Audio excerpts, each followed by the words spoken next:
Présente dans les 58 départements du pays, la Croix-Rouge camerounaise rassemble des hommes et des femmes d'origines diverses autour d'une même mission, soulager les souffrances des personnes sans distinction. Mais qu'en est-il réellement des missions et des actions de cet organe humanitaire quotidiennement? On en parle tout à l'heure avec Sieur Joseph Ntamak, disaster manager de cet organe dans la ville de Douala.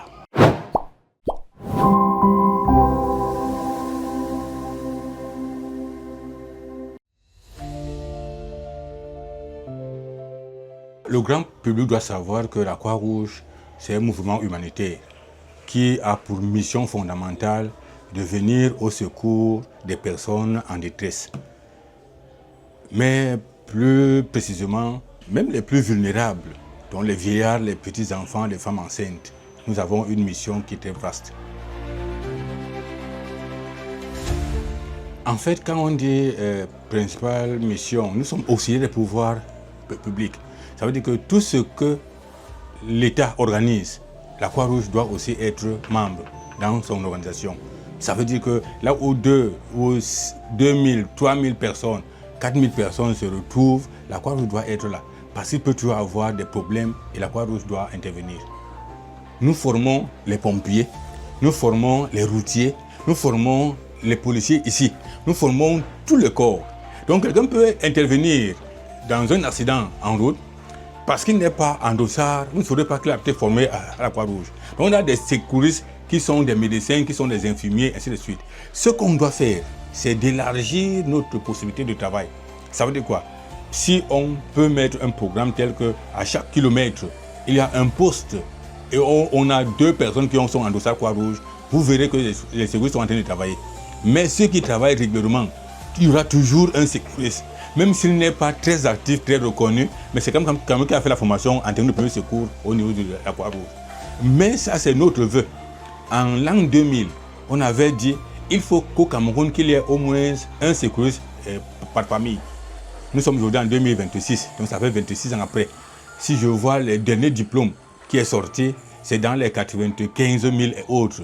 Ça veut dire qu'il n'y a pas encore 100 000 secouristes formés par la Croix-Rouge au Cameroun. Et la population actuelle est estimé à près de 30 millions. Si on voit 100 000 plus 30 millions, c'est vrai qu'il y en a qui sont déjà morts, on trouve que le pourcentage est très faible.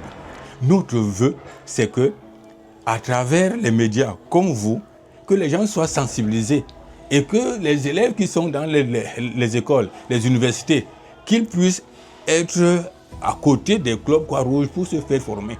Et que dans chaque quartier, qu'il y ait au moins une brigade Croix-Rouge. Là, ça fait que s'il y a accident ici, quelqu'un peut facilement partir de ce lieu pour pouvoir intervenir. Ici, là, on forme en technique de premier secours, geste qui sauve. Tout simplement, on ne compte pas. Ça veut dire que vous n'avez pas besoin d'être personnel de santé. Vous pouvez être technicien, vous venez ici, on vous apprend les gestes qui sauvent, gestes de premier secours.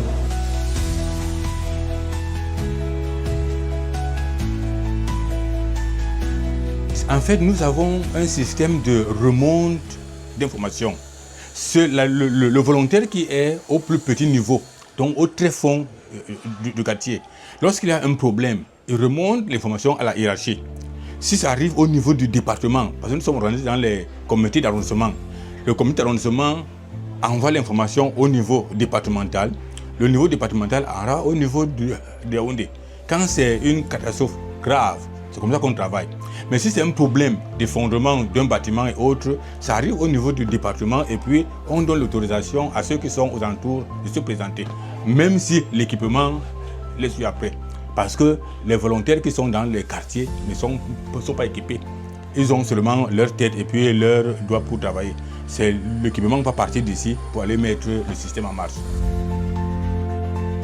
En principe, nous sommes dans le plan Orsec. Et la gestion de catastrophe a des règles.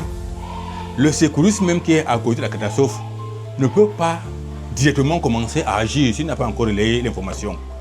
Et même si l'information est relayée, si c'est une catastrophe de grande envergure, il va falloir que l'autorité administrative la plus haute donne le signal d'intervention.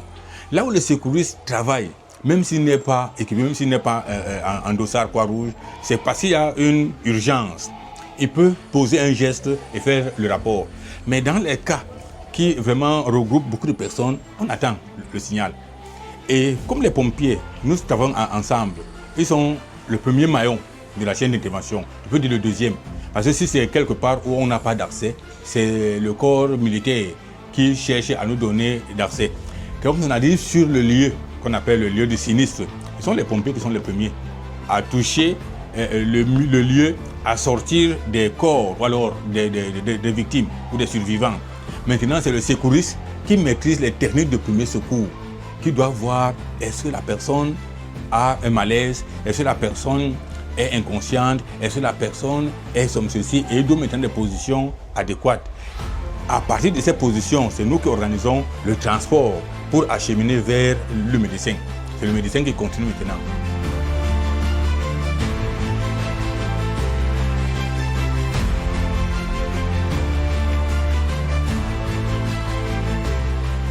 Je peux dire que nous sommes un mouvement humanitaire désintéressé. Ça veut dire que c'est le bénévolat. Et comme bénévolat, nous avons souvent certaines activités qui rapportent plus. Et les autorités ou d'autres organismes qui ne sont pas dans le bénévolat mettent la main. Et puis les gens ont toujours tendance à négliger que quand c'est le bénévolat, peut-être ce n'est pas bon. Et prendre quelqu'un d'autre qui a plus. Je vous donne cet exemple. Moi, je forme dans les entreprises. Vous trouvez dans une entreprise où il y a la demande de la Croix-Rouge, peut-être 50 000 francs par personne. Mais trouve un cabinet, peut-être de la France, ou un autre cabinet ici qui prend 250 000. Les gens vont juger que ceux qui prennent 250 000, ils forment bien. Et alors, vous vous donnez 50 000 francs, vraiment, peut-être que ce n'est pas ainsi de suite. Alors que quand ces cabinets gagnent même ces formations, c'est nous qui allons former à leur place. Nous sommes ici pour apprendre les premiers secours, comment venir au secours à une personne en malaise ou alors une maladie inattendue.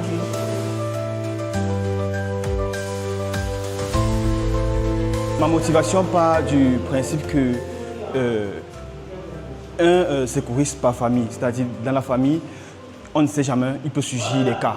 Et en tant que secouriste, si je suis formé, je dois avoir la capacité de pouvoir aider non seulement les membres de ma famille, mais aussi ma communauté. Ouais, c'est ça.